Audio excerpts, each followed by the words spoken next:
Hey everyone, welcome to another deep dive with us. It's great to be here. Today we're going to be looking at emotional intelligence, EQ for short. EQ. You guys sent in some really interesting stuff. We have excerpts from a YouTube video by Daniel Goleman, Oh, wow. and he, literally wrote the book on emotional intelligence. So we have that and a transcript of a lecture by Elaine de Botton. Very cool. And he's a philosopher who talks about emotional education. Yeah. So kind of two different angles on this idea of emotional intelligence. Yeah, for sure. So I guess our mission for this deep dive is to kind of demystify what EQ is. Okay. Figure out why it matters. Especially now. Especially now more than ever, it seems like. And hopefully give you some tips and tricks on how to maybe boost your own EQ. Sounds like a plan. So jumping right in, Goleman kind of starts off by defining emotional intelligence as being intelligent about emotions. Yeah, okay. What stands out to you in that definition? Well, I think the biggest thing for me is that it really emphasizes that emotional intelligence, it's not like this mystical thing, right, that you're just born with or born without. It's a set of skills. You can learn them, you can develop them. Like playing the piano. Exactly like playing the piano or learning a new language. So you're saying anybody can improve their EQ? Absolutely. Yeah. That's encouraging. It is. Because Goleman is very clear that these aren't just, these soft skills that are nice to have. Yeah. He really connects EQ to success, personal and professional. Right. And even says, like, in a world where everybody has access to information, Yeah. EQ will give you that competitive edge. It's so true, and I think that's such an important takeaway for the listener. Yeah. In an age where AI is doing so much and becoming so sophisticated, Oh my gosh. it's really our emotional intelligence that sets us apart, that makes us human. Uniquely human, right? Yes, exactly. Okay, so then he breaks it down into these 4 domains. Okay. Which is where it starts to get really practical. Yeah. The first one is self-awareness, which is really all about knowing yourself. Yeah. Understanding your own emotions. Right. Being aware of your feelings. Yeah, and how they impact your thoughts and behavior. Sure, for sure. Then we have self-management. Okay. So this is being able to regulate your emotions. Mm-hmm. So you're not hijacked by your impulses. You're not just, letting your feelings control your actions. You're not a slave to your emotions. Yeah, exactly. Okay. And then social awareness. Okay. This is a big one. It includes empathy. Right. So being able to understand the emotions of other people. Yeah, stepping into their shoes. Seeing things from their perspective. I like that. And then finally, relationship management. Okay. So this is using all of the above to build healthy, productive relationships. So it's sort of like the culmination Yeah. of all of those skills. Yeah. Yes. He even tells this great story about a bus driver in New York City. Oh, really? Bo Brown, I think was his name. And, he wasn't a CEO. He wasn't, some bigwig. But he had this amazing impact on his passengers simply through his warmth and his kindness and his genuine desire to connect. That's awesome. It's so powerful. Yeah. And it really shows you that emotional intelligence is something we can practice anywhere. In any situation. In any situation, Yeah. And though this is where I think de Botton comes in with this really interesting angle. Okay. He talks about this thing called job snobbery. Job snobbery. In the modern world, Oh, interesting. where we immediately size people up based on their profession. Oh, yeah. Like we equate their job title with their worth as a human being. Right. We put him in a box. And he really challenges us to look beyond that Yeah. and recognize, our shared humanity. I like that. He says, don't view someone driving a Ferrari as greedy. View them as having this deep need for love Wow. that they're expressing through material means. That's deep. It's such a thought-provoking idea, right? Yeah, it is. It makes you think about all the times you've made a snap judgment Oh, for sure. about somebody without really knowing their story. Without understanding where they're coming from. Yeah, and I think that lack of understanding, Yeah. that inability to empathize, Right. it can lead to so much, isolation and division and conflict. Absolutely. And this is where Goleman, he brings it back to leadership. Okay. He says it's so important for leaders to have high EQ. Yeah, because they set the tone Exactly. to everyone else. Their emotions and behaviors, they trickle down. It's contagious. It's contagious, right? Yeah. So if they're operating from a place of anxiety or negativity, that's going to create a toxic environment. Right. It affects everybody. But if they lead with empathy and understanding Yeah. and a willingness to connect, It can change the whole culture. it changes everything, right? Yeah. And this all comes back to self-awareness, that first domain of EQ. Right. Knowing yourself. Knowing yourself. Goleman really emphasizes that, you know. Understanding your strengths and weaknesses. Right. It's essential for growth. You can't grow if you don't know what you need to work on. Exactly. And de Botton kind of echoes this in his lecture. Oh, does he? He talks about embracing our sane insanity. Sane insanity. I like that. Right. Acknowledging the imperfections in ourselves and others. It's like we're all a little bit messy. Yeah, exactly. Yeah. And he even does this thing in his lecture where he encourages people to share their regrets, their shame, their sadness with complete strangers. That's vulnerable. Talk about vulnerability, right? Yeah. I think he's trying to show us that. What? By letting go of this need to appear perfect. Yeah. We open ourselves up to deeper, more authentic connections. Yeah, we can really see each other. And I think that is such a powerful message. It is. Especially in a world where social media is all about presenting these, these perfect images. Perfect curated versions of ourselves. It's so easy to feel like we're the only ones who are struggling. Right. Yeah. Who aren't perfect. Like everybody else has it figured out but me. Exactly. And the truth is we're all works in progress. We are. We're all on this journey Yes. of emotional growth. It's a lifelong process. And it's through acknowledging our imperfections and vulnerabilities that we can connect with others. Our shared humanity. Our shared humanity, right? Speaking of connections. Oh, here we go. De Botton has some pretty interesting things to say about romantic love. I bet he does. He does. He really critiques this whole idea of, romantic love, like soulmates, an instant connection. The fairy tale. And happily ever after. It's like, that's not real. It sets us up for disappointment. Yeah, because it doesn't reflect the messy realities of relationships. Yeah. He even suggests that we're often drawn to partners who aren't good for us. Oh. Because we're trying to recreate these familiar dynamics. Oh, wow. From our childhood. Even if they were unhealthy. Even if they were unhealthy or painful. That's fascinating. Isn't that interesting? It is. Like, it makes you think about how much our past is influencing our choices in the present. Totally. And I think this is where EQ becomes so important in relationships. Right. It's about having the self-awareness to recognize those patterns. Yeah. The communication skills to express your needs. Right. The empathy to understand your partner's perspective. It's about being intentional. Yeah.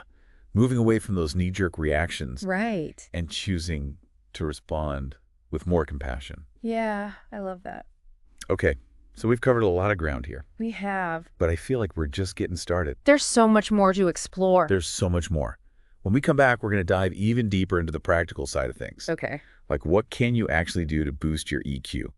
I'm ready. We'll explore some tips and strategies from both Goleman and de Botton. So don't go anywhere. We'll be right back. All right, so welcome back. We're back. We've been talking about, the what and the why of emotional intelligence. Right, all this great information from Goleman and de Botton. Exactly. And now I think it's time to talk about the how. The how. Like, what can we actually do to boost our own EQ? This is where it gets exciting. I know from the sources you guys sent in. Yeah. Both Goleman and de Botton have some really practical advice. They do. So let's jump into that. Let's do it. Okay. So Goleman suggests starting small. Okay. Don't try to tackle, all 4 domains of EQ at once. Right. Just pick one area to focus on. Okay, so like what? Could you give me an example? Sure. So maybe it's improving your listening skills, or learning to manage your stress more effectively, or becoming more aware of your emotional triggers. So it's like setting a fitness goal. Exactly. You don't try to run a marathon on day 1. Right. You start with those small habits. Build up to it. One step at a time. Okay, one step at a time. And Goleman really emphasizes the power of repetition. He has this great quote. He says, "Emotional intelligence is born from habit." Oh, I like that. Yeah. So it's about creating these new neural pathways through consistent practice. So if I wanted to be a better listener, for example, what would that look like practically? Well, you can make a conscious effort to really focus on what the other person is saying. Okay. Put aside your own thoughts and judgments. Be present. Yes, be present in the moment. And ask clarifying questions. Right. Make sure you understand. Really engage. Exactly. Okay, and this is where I think de Botton comes in with his ideas about introspection. Oh, yes. He's a big believer in that. He is. I think a lot of people struggle with this, though. I agree. We're so used to being constantly stimulated. Right. Social media, the newswork entertainment. It never stops. It's hard to just sit with our own thoughts. It can be really uncomfortable. Even scary sometimes. Yeah, Debatten acknowledges that. He says, we live in an age that is uncomfortable with the idea of being alone with oneself. It's true, though. It is, but he argues that it's in those moments of quiet contemplation that we really gain self-knowledge. So how do we do that? How do we incorporate more introspection into our lives? Well, it doesn't have to be complicated. It could be as simple as taking 5 minutes each morning to just sit in silence and observe your breath. Okay. Or writing in a journal for 10 minutes before bed. Journaling, Goleman talks about that, too. He does. As a powerful tool for self-awareness. For understanding your patterns. Right. He encourages people to write down their emotional reactions to different situations. Oh, interesting. What triggered them, how they responded, Okay. what they could have done differently. So you can learn from those experiences. Yeah, it's like becoming a scientist of your own emotions. I like that. Observing them objectively. Hmm. And speaking of objectivity, Goleman also talks about the importance of understanding your strengths and limitations across the spectrum of EQ. Right, because nobody's perfect. Right? We all have areas where we excel and areas where we need to grow. And this really connects with Debatten's concept of What was it called? sane insanity. Sane insanity. I love that. Yeah, it's about accepting that we all have our quirks and our imperfections. Our less than rational moment. Exactly. We're all a little bit messy. We are. Yeah, and that's okay. It's about embracing the whole package, Right. not striving for some unattainable ideal of emotional perfection. Because that doesn't exist. Right. And I think that ties back to what we were saying earlier about self-compassion. Oh, yeah. It's okay to make mistakes, Of course. to have moments where we react impulsively or let our emotions get the better of us. We're human. What matters is that we learn from those experiences. Right. We use them as opportunities for growth. Goleman actually calls these moments emotional intelligence workouts. Oh, that's good. Like physical exercise strengthens our bodies facing emotional challenges. It strengthens those EQ muscles. Strengthen their EQ muscle. Yeah, I like that. So let's say you're in a conflict with a colleague, Okay. and afterwards you're beating yourself up about it. Oh, yeah, we've all been there. Instead of doing that, Yeah. you could try to analyze the situation objectively. Okay. What triggered your reaction? Hmm. How could you have communicated more effectively? Turn it into a learning experience. Exactly. I like It it. takes the pressure off of needing to be perfect Yeah. and allows us to kind of embrace the messiness, The beautiful messiness. the beautiful messiness of being human. Yes. I love that perspective. And speaking of embracing messiness, Oh, here we go. let's go back to David Botton's thoughts on relationships.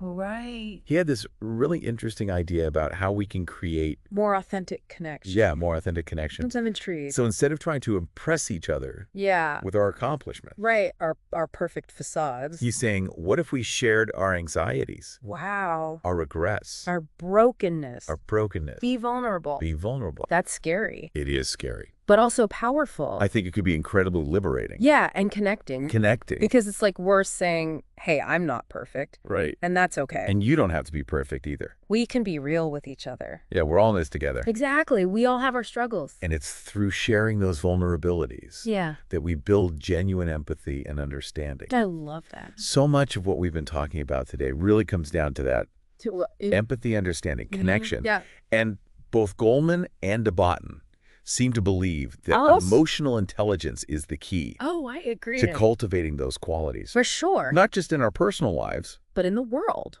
but in the world at large. It's a beautiful vision. It is. It's like this world where people are more attuned, To their own emotions. and the emotions of others. More compassion. More empathy. It sounds idealistic, It does. but I think it's possible. And it starts with us. One person at a time Taking those small steps to boost our own EQ. to boost our own EQ. Yeah. So as we kind of wrap up this part of our deep dive, Yeah. we want to leave you with this question. Okay, hit me. What small step can you take today to bring a little more emotional intelligence into your life? That's a good one. Yeah, maybe it's practicing active listening with a loved one, Okay. or setting a boundary with somebody who drains your energy, Yeah. or just taking a few moments to pause and notice how you're feeling. Those are great ideas. Any step you take, Yeah. no matter how small, It makes a difference. is a step towards a more emotionally intelligent And fulfilling. and fulfilling life. I love it. You know, it's funny, as we've been talking about all these practical tips for boosting your EQ. Yeah. It really strikes me that this isn't just about personal growth. Right. Like emotional intelligence has these ripple effects on every area of our lives. Oh, absolutely. Yeah. Goleman talks about that a lot, especially in the context of leadership. Oh, yeah. He says leaders with high EQ, they create these really positive and productive work environments. You're better at motivating your teams, Yeah. resolving conflicts, For sure. fostering that sense of collaboration and trust. It's huge. It makes you wonder why EQ isn't emphasized more in leadership training. Right. It seems like it should be like at the top of the list. Exactly. And it's not just corporate settings either. No. Think about teachers, Hmm. healthcare professionals, community organizers, Yeah. any role where you're interacting with people Right. and trying to achieve common goals. Emotional intelligence is crucial. It is. It's so important. Yeah. It makes me think back to that bus driver, Govan Brown. Oh, yeah. You know, he wasn't a CEO, Right. he wasn't a politician, Mm. but he was still a leader In his own way. in his own way. He created this positive and memorable experience for his passengers Yeah. just by being present and kind and genuinely interested in connecting with them, It really shows you that we can all be leaders in our own spheres of influence. regardless of our job title or social status. Exactly. It's like emotional intelligence is this muscle Hmm. we can strengthen through practice I like that analogy. and intentionality. Yeah. The more we use those EQ muscles, Yeah. the stronger they get. The more resilient we become. Right. And as we've seen from both Goleman and DeBotton, Yeah, this is a lifelong journey. it is. There's no finish line when it comes to emotional intelligence. Always room for growth. It's an ongoing process of self-discovery and growth and refinement. And it's worth it. It is. Because ultimately, emotional intelligence, it's about more than just, personal success or happiness. It's about creating a more compassionate, Yeah. connected, and fulfilling world. For ourselves and for generations to come. That's beautiful. It is. So as we wrap up our deep dive today, Okay. we want to leave you with this question. Right? What small step could you take today to bring a little more emotional intelligence into your life? I love that question. Maybe it's practicing active listening with a loved one. Yeah. Maybe it's setting a boundary with somebody who drains your energy. That's a good one. Or just taking a few moments to pause Yeah. and notice how you're feeling. Be present. Be present. Yes. Remember, every step you take, Right. no matter how small, It matters. is a step towards a more emotionally intelligent And fulfilling. and fulfilling life. And who knows? Yeah. You might just inspire someone else to do the same. Exactly. So keep exploring, keep learning, keep growing. We'll see you next time.